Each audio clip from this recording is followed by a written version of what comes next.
নমস্কার বন্ধুরা, আজকে গঙ্গা পুজোয় তোমাদেরকে দেখাবো আমাদের শান্তিপুরের গঙ্গা পুজো কেমনভাবে হয় এবং তার সঙ্গে দেখাবো গঙ্গায় স্নান কেমন ছেলেপুলেরা করে। দেখো, আমাদের এখানে অনেক কটা গঙ্গার ঘাট আছে, তার মধ্যে এটা একটা ঘাট। সেই ঘাটে গঙ্গা পুজো কীভাবে হয় সেটা তোমরা আজকে দেখাবো।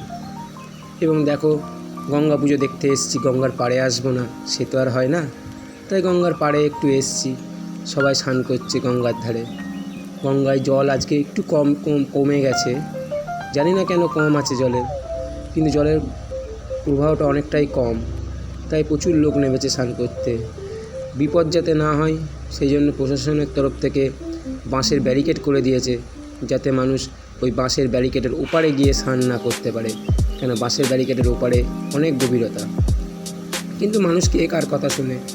দেখছেন জেটির ওপর ছেলেরা কেমন দাঁড়িয়ে দাঁড়িয়ে রয়েছে এবং ওখান থেকে লাফ দেওয়ার একটা চেষ্টা চালাচ্ছে।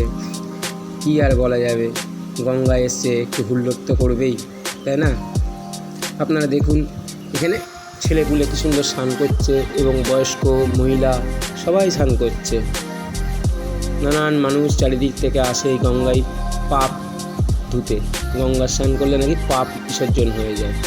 এই যে আমাদের একটা গঙ্গা পুজো, গঙ্গা ঠাকুরের সামনে নাম কীর্তন বসেছে, সারা রাত ধরেই চলবে নাম কীর্তন।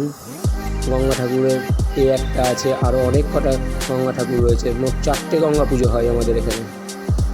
দেখছেন কত লোকজন এসছে, এবং লোকজন যেমন এসছে তেমনি মেলাও তো বসেছে, চারিদিকে মেলা বসেছে, নানা রকম মেলা, খাওয়া দাওয়া অনেক কিছু।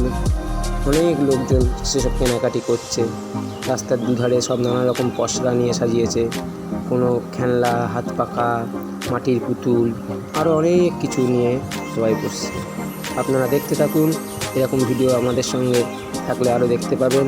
তাই একটু লাইক এবং সাবস্ক্রাইব করে দেবেন, আমাদের সঙ্গে থাকবেন, পাশে থাকবেন। ধন্যবাদ।